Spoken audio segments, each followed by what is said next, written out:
Avant tout, deux petits préalables. François Pichot, avec qui je co-signe cette communication, vous prie de l'excuser de son absence dû à un contretemps.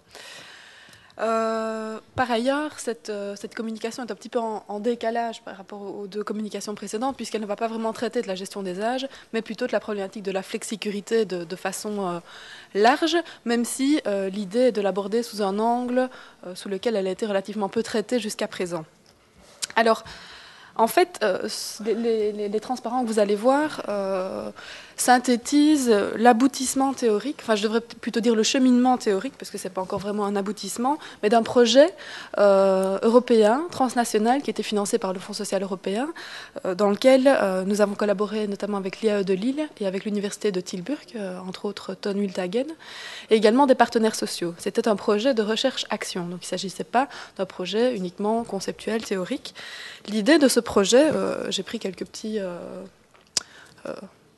petites présentations de ce projet, si vous le souhaitez, elles sont à votre disposition, c'était de tester la pertinence de l'approche de la flexicurité au niveau micro.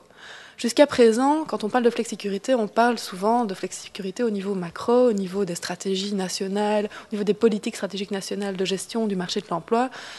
Nous, on voulait aborder cette problématique par l'autre bout de la lorgnette en se disant, tiens, est-ce que cette problématique a une pertinence à un niveau microéconomique? Pour nous, le niveau microéconomique, ce serait le niveau de l'entreprise, le niveau d'un partenariat d'entreprise, d'un bassin d'emploi, d'un territoire. Donc, est-ce que, concrètement, on peut mobiliser cette approche pour mener des actions de régulation du marché du travail, de conciliation flexibilité et sécurité au niveau microéconomique? Il s'agissait également de se dire, on va faire table rase du cadre théorique actuel sur la flexicurité pour redéfinir la flexicurité sur une base empirique.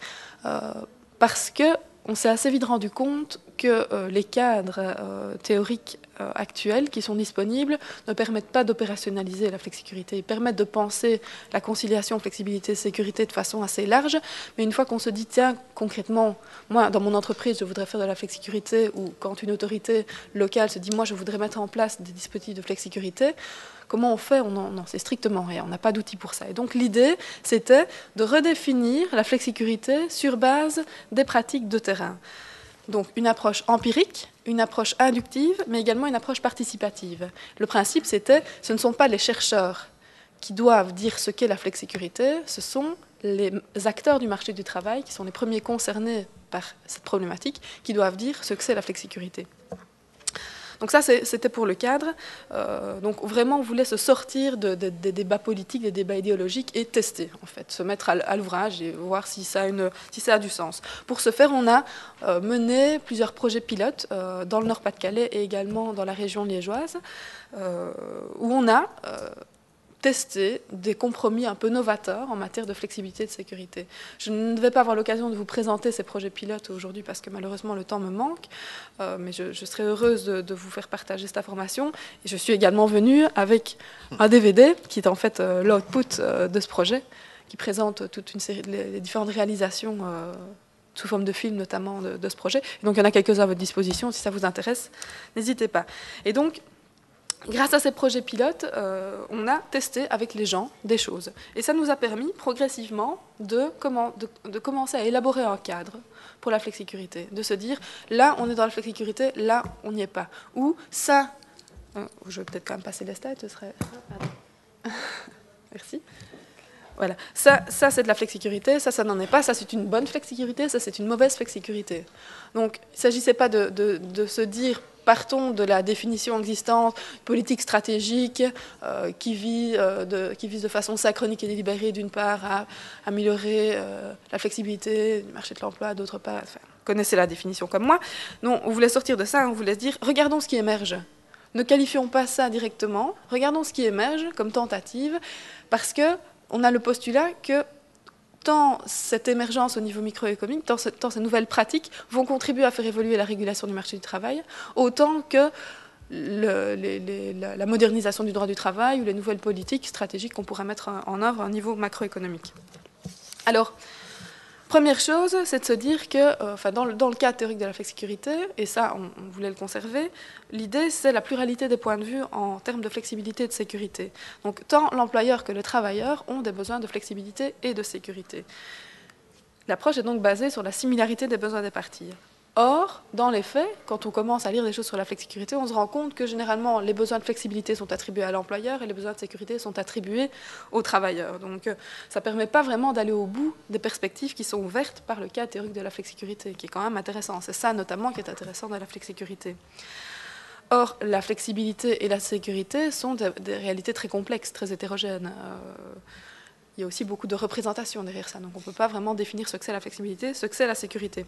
La majorité des études, je vous l'ai dit, font un focus sur la flexibilité du point de vue de l'entreprise, sur la flexibilité comme variable d'ajustement de l'activité, et pas justement sur le besoin lui-même. Par exemple, quand on prend la typologie d'Atkinson, qui est généralement mobilisée quand on parle de flexibilité, en fait, on est déjà sur la réponse en matière de flexibilité, on n'est pas sur la caractérisation du besoin. Or, si on veut commencer à mettre des acteurs ensemble et à se dire « exprimez vos besoins de flexibilité et de sécurité », il va falloir se doter de nouveaux outils. Il va falloir clarifier ça. Et donc, on en arrive à redéfinir d'une certaine façon la flexibilité comme un besoin d'ajustement dynamique entre l'activité de travail et l'activité économique, qui peut, l'activité de travail donc concerne plutôt le point de vue du travailleur, l'activité économique le point de vue de l'entreprise, qui peut consister à ajuster l'activité de travail à l'activité économique et inversement. Dans ce cadre-là aussi, la sécurité apparaît comme un besoin de minimisation de risques liés à l'activité économique et à l'activité de travail, ainsi qu'à leur interaction. Donc là, de nouveau, on ne voulait pas rentrer dans les débats essentialistes sur la sécurité, ce n'était pas vraiment notre objet. On était un peu moins loin sur la sécurité aussi que sur la flexibilité, mais ce qu'on voulait mettre en évidence, c'est le caractère dynamique de ces besoins de flexibilité et de sécurité, qui évoluent en fonction de contraintes internes, externes, et également en fonction de leur interaction. On voulait également que ces définitions soient lisibles et pertinentes, quel que soit le point de vue. Ça, c'est une première chose. Alors, qu'est-ce que ça donne ?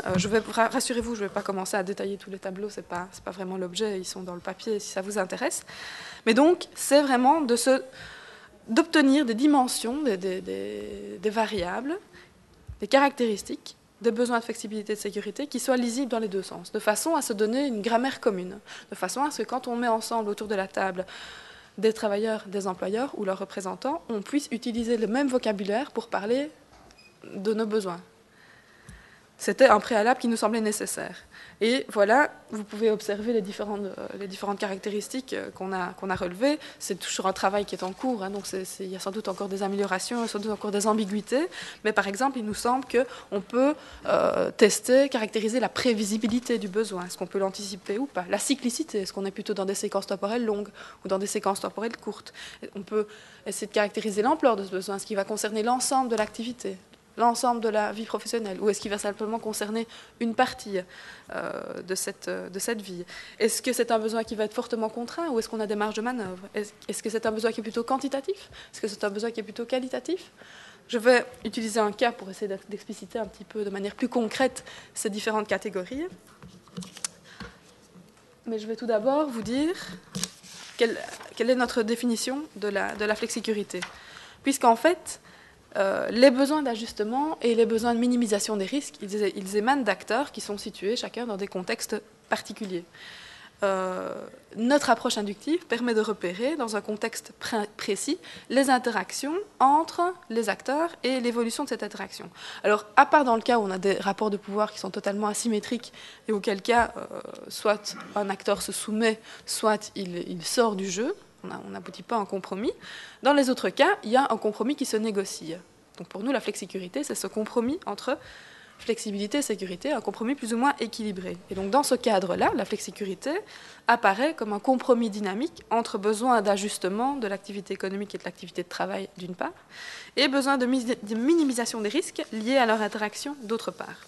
Alors, concrètement, je reviens en arrière. Pour vous donner une idée de ce que ça peut donner par rapport à une action concrète.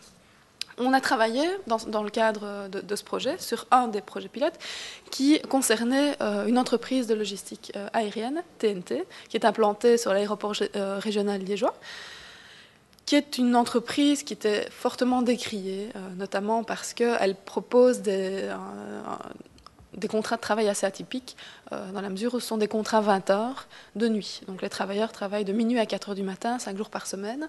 Donc ce sont des conditions de travail assez difficiles. Ce sont des travailleurs qui font du tri, une activité très contrainte par le temps, puisque chaque minute de retard s'évalue en dizaines de milliers d'euros, puisque l'entreprise a un engagement par rapport au délai d'arrivée de ses colis. Donc des conditions de travail assez difficiles, et même si on a ici des travailleurs qui sont généralement en contrat à durée indéterminée, donc ce qui leur octroie une certaine sécurité, le salaire qu'ils reçoivent, quoique relativement honnête, n'est pas suffisant pour faire vivre une famille. Or, on a justement dans cette entreprise une population plutôt de travailleurs étrangers, qui sont souvent les seuls à travailler dans leur cercle familial et qui font vivre donc pas mal de personnes sur leur salaire. Donc, pour la plupart de ces travailleurs, il faut cumuler un autre emploi avec cette activité de nuit, ce qui génère pas mal d'insécurité, parce que la plupart de ces emplois complémentaires, ce sont des emplois non déclarés.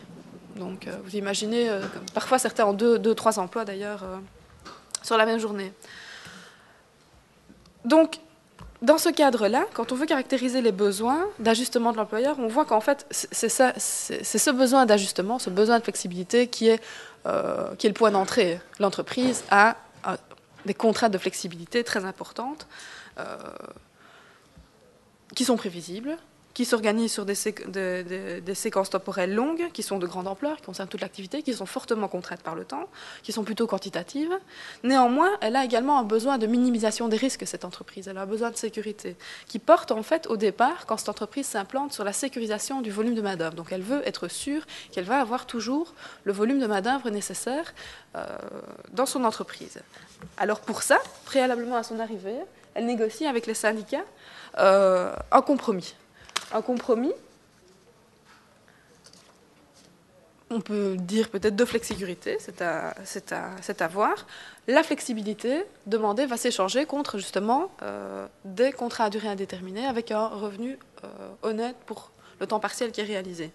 Ici, en fait, on peut caractériser le compromis. C'est une des choses à laquelle on a abouti dans notre travail. Donc on a élaboré une grille d'analyse de ces compromis qui porte d'une part sur des aspects de processus, c'est-à-dire comment est-ce que ces compromis vont émerger, vont être négociés, d'autre part sur des aspects de contenu. Alors, l'idée, ici on est sur des pôles opposés, l'idée n'est pas de dire dans un cas on est dans une flexicurité, dans l'autre cas on n'y est pas. C'est plutôt d'essayer de caractériser ces compromis et de dire dans quelle mesure ces compromis peuvent-ils être considérés comme plus ou moins économiquement et socialement responsables. Dans quelle mesure est-ce qu'on est dans une flexicurité souhaitable ou non. Donc il n'y a pas dans un cas une flexicurité et dans l'autre pas. Donc on est vraiment ici dans... Finalement, ces différentes variables nous permettent d'être attentif à différents aspects dans la construction du compromis, dans la négociation, dans le travail qui se fait entre les parties prenantes. C'est un petit peu l'objectif de cette grille, donc qui permet d'une part, de manière rétroactive, d'analyser des compromis existants, et d'autre part, qui a également une vocation méthodologique comme outil pour tout acteur désireux de se lancer dans ce type de dynamique, comme outil pour guider la démarche. Alors par exemple, donc je vous disais, premier compromis qui est négocié préalablement à l'installation de TNT dans la région liégeoise, on est sur un compromis qui est synchronique,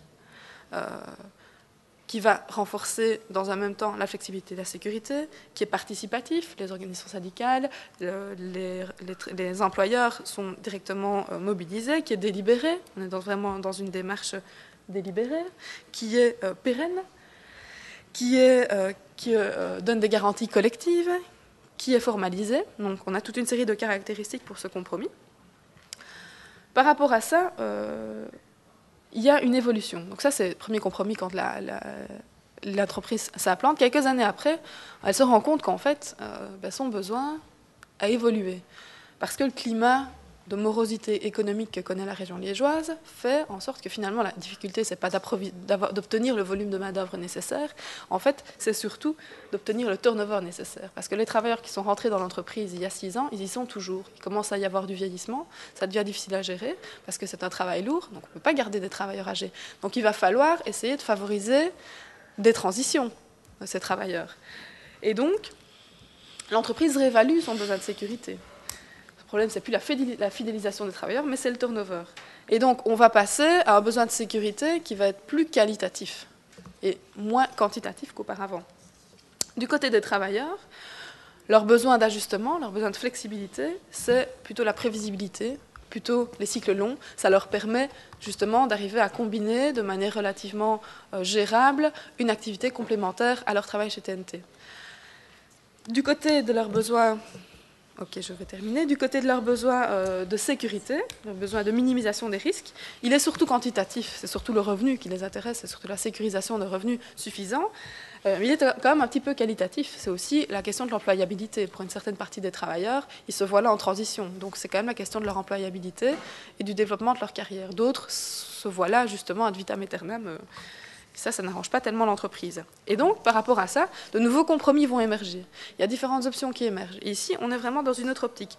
On n'est plus dans du délibéré, dans du synchronique, mais on voit des choses qui vont progressivement, à partir des actions des acteurs, qui vont émerger de manière conjoncturelle.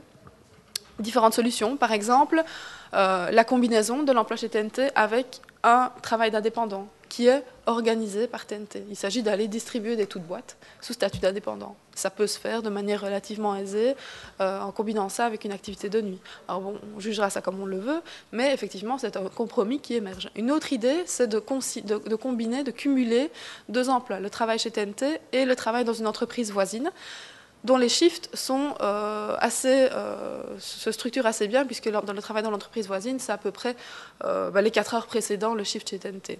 Donc c'est pas trop mal, et donc il s'agit aussi d'arriver à coordonner, à sécuriser finalement ce cumul d'activités.